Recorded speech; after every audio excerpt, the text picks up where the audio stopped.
बच्चों आज हम देखने वाले हैं अमीबा का जो टॉपिक मैंने आपको कराया था। तो अमीबा के टॉपिक में से ही बच्चों आज हम लोग जो है पार्ट नंबर 2 आपके लिए लेकर के आए हैं।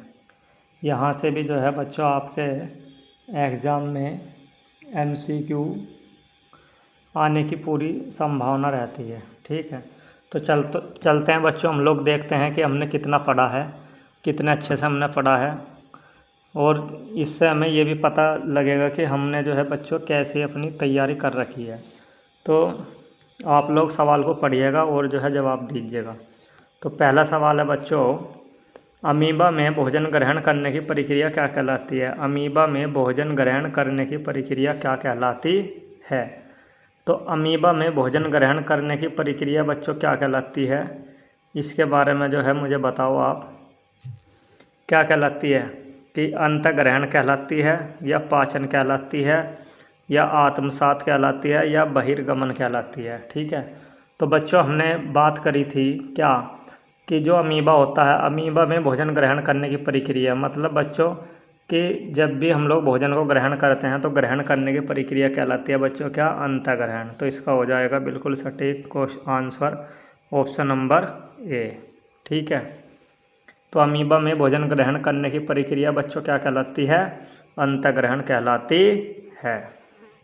दूसरा क्वेश्चन है बच्चों कि पचा हुआ भोजन कोशिका में पहुंचने की प्रक्रिया क्या कहलाती है? कि पचा हुआ भोजन कोशिका में पहुंचने की प्रक्रिया। तो देखो बच्चों, हमने पढ़ा था कि यदि भोजन हमने जो है ले लिया है तो वह अंतःग्रहण की प्रक्रिया कहलाती है। जब उस भोजन का पाचन एंजाइम्स के द्वारा किया जाता है तो वो पाचन होता है। और जब बच्चों पाचन होने के बाद में जो भी उससे पोषक तत्व निकलते हैं, ठीक है, जब उन पोषक तत्वों को हम लोग जो है निकाल लेते हैं, यानी कि पचा हुआ जो भोजन होता है अमीबा के अंदर, जैसे कि अमीबा के अंदर क्या होता है बच्चों कि जो भी भोजन पच जाता है, पचने के बाद में जो पचा हुआ भोजन है बच्चों वो फिर से कोशिका द्रव्य में ही पहुंचा दिया जाता था। ठीक है, तो ये प्रक्रिया कहलाती थी बच्चों क्या? अवशोषण। क्या कहलाती थी? अवशोषण। ठीक है, तो बच्चों याद रखना है कि पचा हुआ भोजन कोशिका में पहुंचने की प्रक्रिया क्या कहलाती है? अवशोषण कहलाती है। ठीक है, तो इसका उत्तर आ जाएगा बच्चों ऑप्शन नंबर बी। तो अमीबा में पचा हुआ भोजन मतलब जिसका पाचन हो चुका है और उससे जो भी पोषक तत्व मिले या जो भी उसे चीज़ें मिली उनको फिर वापस कोशिका में पहुंचाने की प्रक्रिया क्या कहलाती है? अवशोषण। मैंने आपको अमीबा के 5 चरण बताए थे, उन 5 चरण में से ही ये वाला चरण है क्या? अवशोषण। फिर है बच्चों नेक्स्ट क्वेश्चन, भोजन का उपयोग ऊर्जा और वृद्धि के लिए करना क्या कहलाता है? तो बताओ बच्चों क्या कहलाता है? तो जब भी अमीबा क्या काम करता है, भोजन का उपयोग ऊर्जा और वृद्धि के लिए करता है, तो बच्चों वो कहलाता है स्वांगीकरण, जिसे हम लोग आत्मसात के नाम से भी जानते हैं। ठीक है, तो ऑप्शन नंबर हो जाएगा इसका ए। नेक्स्ट क्वेश्चन है बच्चों, अपचित भोजन बाहर निकालने की प्रक्रिया है। अपचित भोजन बाहर निकालने की प्रक्रिया क्या कहलाती है बच्चों? बताओ। अवशोषण, बहिर्गमन, आत्मसात या पाचन? तो बच्चों अपचित भोजन बाहर निकालने की प्रक्रिया कहलाती है बच्चों क्या? बहिर्गमन। ठीक है, तो ऑप्शन नंबर बी हो जाएगा इसका। नेक्स्ट है बच्चों, अमीबा का आकार कैसा होता है? अमीबा का आकार कैसा होता है? निश्चित होता है, बदलता रहता है, गोल होता है या लंबा होता है? तो बच्चों हमने अमीबा के आकार के बारे में पढ़ा था कि जो अमीबा का आकार होता है ना बच्चों वो बदलता रहता है। ठीक है, तो निश्चित नहीं होता है, उसका आकार जो है बदलता रहता है। फिर नेक्स्ट क्वेश्चन है बच्चों, अमीबा कहाँ पाया जाता है? तो बताओ, सूखी मिट्टी में, स्वच्छ या गंदे पानी में, केवल समुद्र में या केवल हवा में? तो बच्चों अमीबा पाया जाता है स्वच्छ या गंदे पानी में, सही पानी में, जलाशय में, तालाबों में, इन सब में देखने को मिलता है। तो ऑप्शन नंबर बी। अमीबा किस प्रकार की कोशिका रखता है? तो बच्चों अमीबा किस प्रकार की कोशिका रखता है? तो याद रखना, अमीबा के अंदर प्राणी सादृश कोशिका होती है, यानी कि प्राणी के जैसी कोशिका इसके अंदर देखने को मिलती है। तो ऑप्शन नंबर बी। अमीबा का शरीर किससे घिरा होता है? तो बच्चों याद रखना कि जो हमने अमीबा के बारे में बात की थी कि जो अमीबा होता है उसके चारों तरफ एक क्या पाई जाती है बच्चों? कोशिका झिल्ली पाई जाती है। तो इसलिए यह कोशिका झिल्ली से घिरा हुआ होता है। ठीक है, तो ऑप्शन नंबर बी हो जाएगा। निम्न में से कौन अमीबा में नहीं पाया जाता? निम्न में से कौन अमीबा में नहीं पाया जाता है? तो बच्चों कौन नहीं पाया जाता? तो देखो, केंद्रक तो पाया जाता है जी, केंद्रक पाया जाता है। कोशिका द्रव्य भी देखो ये भी पाया जाता है। ठीक है जी। और जो है बच्चों कोशिका द्रव्य भी पाया जाता है, बिल्कुल सही। और भोजन रसधानी भी पाया जाता है, बिल्कुल सही। लेकिन ये पूछ रहा सवाल में कि कौन सा नहीं पाया जाता। तो बच्चों याद रखिएगा कि जो कोशिका भित्ति है ये जो है बच्चों अमीबा में नहीं पाई जाती। ठीक है, तो इसका राइट आंसर हो जाएगा बच्चों क्वेश्चन नंबर बी। ठीक है ना, इसका राइट आंसर हो जाएगा बच्चों क्वेश्चन नंबर बी। अमीबा में एंजाइम कहाँ कार्य करते हैं? तो बताओ बच्चों, अमीबा में एंजाइम कहाँ कार्य करते हैं? तो बच्चों जो भोजन खाद्य रिक्तिका में जा चुका था वहाँ पर जो है एंजाइम्स कार्य करते हैं, और खाद्य रिक्तिका को ही कहा जाता है भोजन रसधानी। तो ऑप्शन नंबर बी। अमीबा किसकी सहायता से भोजन को घेरता है? बताइए, किसकी सहायता से भोजन को घेरता है? केंद्रक, कूटपाद, रसधानी, कोशिका झिल्ली? तो बहुत ही आसान सा उत्तर है बच्चों, कूटपाद की सहायता से जो है अमीबा भोजन को घेरता है और इसी की सहायता से वो चलता भी है। ठीक है, तो इसका राइट आंसर हो जाएगा बच्चों ऑप्शन नंबर बी। निम्न में से कौन सा कथन सही है? कौन सा कथन सही है ये देखना है। तो देखते हैं, पहला कह रहा अमीबा बहुकोशिकीय जीव है, गलत। ये अमीबा तो एकल कोशिकीय जीव होता है, तो ये तो गलत हो गया। फिर कह रहा बच्चों अमीबा स्वपोषी है, ये भी गलत। अमीबा तो परपोषी है, विषमपोषी है, प्राणी समपोषी है, ये भी गलत। डी देखते हैं, अमीबा में हरित लवक पाया जाता है, गलत। हरित लवक तो पेड़ पौधों में पाया जाता है, ये भी गलत। सी अमीबा एक कोशिका जीव है, विषमपोषी और होलोजोइक जीव है, बिल्कुल सही। तो इसका राइट आंसर हो जाएगा बच्चों क्वेश्चन नंबर, इसका राइट आंसर हो जाएगा बच्चों ऑप्शन नंबर सी। कौन सा हो जाएगा? सी। कि जो अमीबा है ना वो क्या है बच्चों, जो अमीबा होता है वो एकल कोशिका जीव होता है, विषमपोषी होता है और होलोजोइक होता है। तो ये इसमें सही पूछ रहा था, तो ये भी कथन गलत है, बी भी गलत है, डी भी गलत है। तो ऑप्शन नंबर आपका आ जाएगा सी। अमीबा का वैज्ञानिक नाम क्या है? बहुत ही मोस्ट इंपॉर्टेंट क्वेश्चन है, तो बच्चों याद रखिएगा अमीबा का वैज्ञानिक नाम है amoeba proteus, option number A. Amoeba का पोषण किस श्रेणी में आता है? तो स्वपोषी में आता है, गलत। मिश्रपोषी में आता है, गलत। प्रकाशपोषी में आता है, गलत। तो ऑप्शन नंबर बी विषमपोषी में आता है। ठीक है बच्चों। अमीबा का प्रजनन सामान्यतः कैसा होता है? तो याद रखिएगा बच्चों जो अमीबा के अंदर प्रजनन होता है ना वो होता है द्विखंडन द्वारा। ठीक है, तो ऑप्शन नंबर 20 का राइट आंसर आ जाएगा। नेक्स्ट क्वेश्चन है बच्चों, अमीबा किस प्रकार की कोशिका वाला जीव है? तो बताओ किस प्रकार की कोशिका वाला जीव है। तो यहाँ पे मैं तुम्हें एक कंसेप्ट सिखाता हूँ कि ऐसा बच्चों जीव, जो भी जीव, जिस जीव के अंदर जो जीव बच्चों केवल एकल कोशिका से ही मिलकर बना होता है, यानी कि ऐसा जीव जिसके अंदर जो एकल कोशिका से मिलकर बना होता है, ध्यान से समझ लो बस। ऐसा जीव जिसका शरीर एकल कोशिका से मिलकर बना होता है तो वो जीव गिना जाता है बच्चों किसके अंदर? यूकैरियोटिक के अंदर। ठीक है, फिर सुन लो ध्यान से। ऐसा जीव जिसका शरीर केवल एकल कोशिका से मिलकर बना होता है, मतलब एकल कोशिका से मिलकर बना होता है, उन जीवों को बच्चों हम गिनते हैं यूकैरियोटिक में। ठीक है, और बच्चों ऐसा जीव जिनका शरीर बहुकोशिका से मिलकर बना होता है, जिनका शरीर जो है बहुकोशिका से मिलकर बना होता है, बहुकोशिका से मिलकर बना होता है, तो उनको हम लोग बच्चों गिनते हैं किसके अंदर?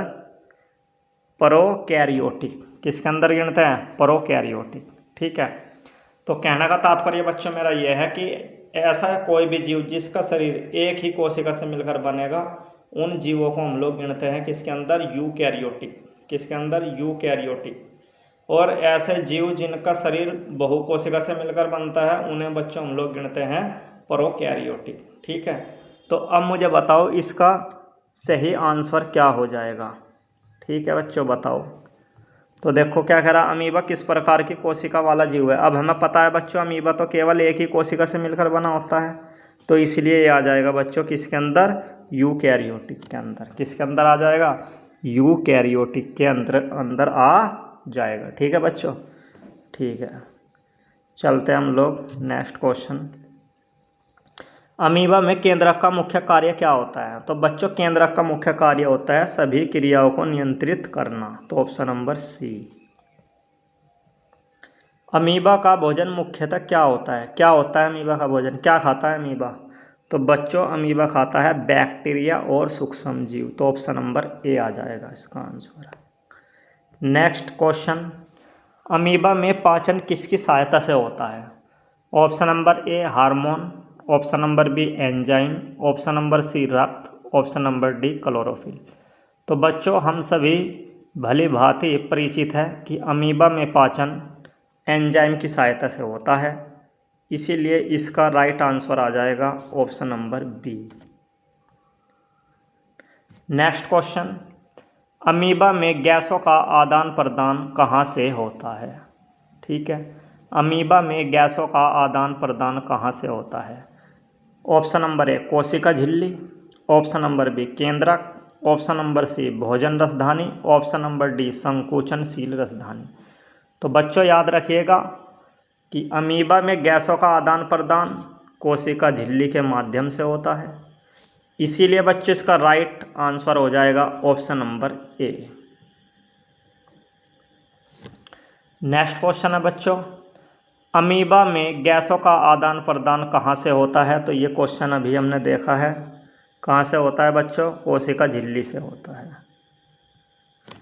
नेक्स्ट क्वेश्चन है बच्चों, अमीबा में श्वसन किस प्रक्रिया द्वारा होता है। अमीबा में श्वसन किस प्रक्रिया द्वारा होता है। क्या अमीबा के अंदर फेफड़े होते हैं, गलत। क्या गलफड़े होते हैं, गलत। क्या श्वास नली होती है, गलत। तो किसके द्वारा होता है। तो बच्चों याद रखिएगा विसरण के द्वारा होता है, इसका राइट आंसर हो जाएगा option number C. Next question है बच्चों, अमीबा में कितनी कोशिकाएं होती है, एक, दो, अनेक या लाखों। तो बच्चों याद रखिएगा अमीबा में केवल एक कोशिका होती है। ठीक है, अब एक कोशिका होती है इसीलिए बच्चों एकल कोशिका जीव है, और इसीलिए बच्चों हम इसे यूकैरियोटिक भी बोल सकते हैं, यूकैरियोटिक भी बोल सकते हैं, जो अभी पीछे क्वेश्चन आया था। ठीक है बच्चों। नेक्स्ट क्वेश्चन, अमीबा का आकार क्यों बदलता रहता है, क्यों बदलता रहता है। कोशिका भित्ति होने के कारण। कोशिका भित्ति तो बच्चों इसके अंदर पा ही नहीं जाती। कह रहा हरित लवक के कारण, गलत। पंख होने के कारण, गलत। ऑप्शन नंबर 20 का राइट आंसर होगा कूटपाद बनने के कारण। इसका आकार जो है बच्चों लगातार बदलता रहता है, ऑप्शन नंबर बी। निम्न में से कौन अमीबा का अंग नहीं है। तो बताइए बच्चों कौन सा जो है अमीबा का अंग नहीं है। अमीबा में केंद्रक पाया जाता है, यस सर, तो ये तो अमीबा का अंग है। ठीक है।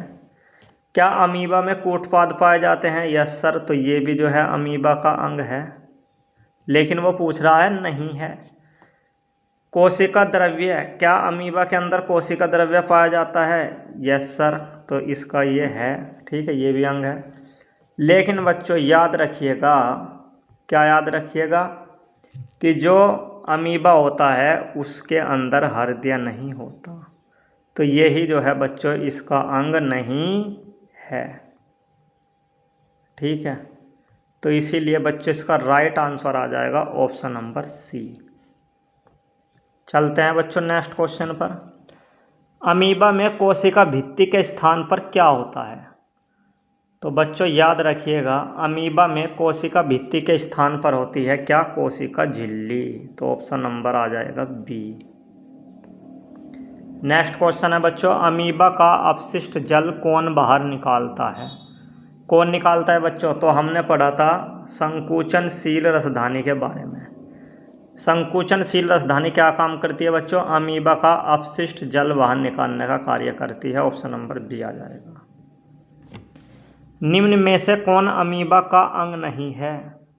तो ये क्वेश्चन रिपीट हो चुका है, बताइए बच्चों कौन सा अमीबा का अंग नहीं है, तो इसका ऑप्शन नंबर सी आ जाएगा राइट उत्तर। अमीबा में ऊर्जा प्राप्त करने के लिए कौन सी प्रक्रिया आवश्यक है? बताइए बच्चों, कौन सी प्रक्रिया आवश्यक है? क्या प्रकाश संश्लेषण आवश्यक है? गलत। प्रकाश संश्लेषण तो पेड़ पौधों में होता है। वाष्प उत्सर्जन भी पेड़ पौधों में होता है। परागकण भी जो है पेड़ पौधों से ही संबंधित है। तो इसलिए बच्चों ऊर्जा प्राप्त करने के लिए इसके लिए आवश्यक है क्या? श्वसन की प्रक्रिया। तो इसका राइट ऑप्शन आ जाएगा बी। अमीबा में पाचन के बाद अगला चरण कौन सा है? ठीक है, तो बताइए बच्चों, अमीबा में पाचन के बाद अगला चरण, भाई पहला चरण क्या होता है? अंतःग्रहण करना। ठीक है, दूसरा चरण क्या होता है? पाचन। तीसरा चरण क्या होता है? अवशोषण। तो पाचन के बाद पूछ रहा, तो पाचन के बाद में बच्चों अगला चरण कौन सा आता है? अवशोषण का आता है। ठीक है, अवशोषण के बाद आत्मसात यानी कि स्वांगीकरण, और उसके बाद बहिर्गमन। तो ऑप्शन नंबर बी आ जाएगा। अमीबा में अंतिम पोषण चरण क्या है? बताओ, अमीबा में अंतिम पोषण चरण क्या है? तो बच्चों हमने अमीबा के बारे में इतना अच्छे से पढ़ रखा है, तो हमें सब कुछ अब पता है कि अमीबा का अंतिम पोषण चरण होता है बच्चों बहिर्गमन। तो इसका राइट आंसर आ जाएगा बच्चों ऑप्शन नंबर सी। अमीबा किस वर्ग के जीवों में गिना जाता है? बताओ बच्चों, किस वर्ग के जीवों में गिना जाता है? तो बच्चों जो अमीबा गिना जाता है वो प्रोस्टेटा, किसमें? प्रोटिस्टा, ये याद रखना है कि अमीबा जो है ना बच्चों प्रोटिस्टा वर्ग के जीवों में गिना जाता है, ये भी याद रखना है। तो यानी कि प्रोटिस्टा जो जगत होता है ना, उस जगत के जीवों में गिना जाता है कौन? अमीबा। फिर है बच्चों, अमीबा किस प्रकार के वातावरण में अधिक पाया जाता है? तो बताओ जल्दी। तो ये पाया जाता है बच्चों नम और जलयुक्त स्थानों में। तो राइट ऑप्शन हो जाएगा इसका बी। अमीबा में कूटपाद का दूसरा कार्य क्या है? बच्चों पहला तो कार्य होता है इसका चलना, कि कूटपाद की सहायता से अमीबा जो है गति करता है, चलता है। और दूसरा कार्य होता है बच्चों इसका भोजन का पकड़ना, कि ये भोजन भी जो पकड़ता है ना वो कूटपाद की सहायता से ही पकड़ता है इसका, इसलिए इसका राइट आंसर हो जाएगा ऑप्शन नंबर बी। अमीबा का प्रजनन किस प्रकार का है?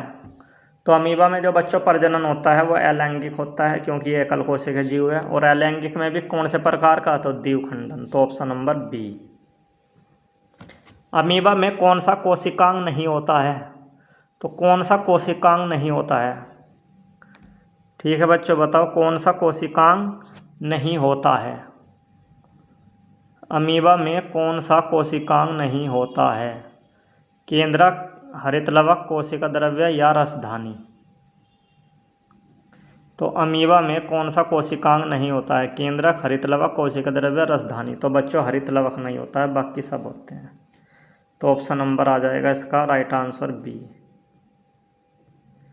अमीबा का शरीर किससे ढका रहता है? तो किससे ढका रहता है बच्चों? कोशिका झिल्ली से। तो ऑप्शन नंबर बी।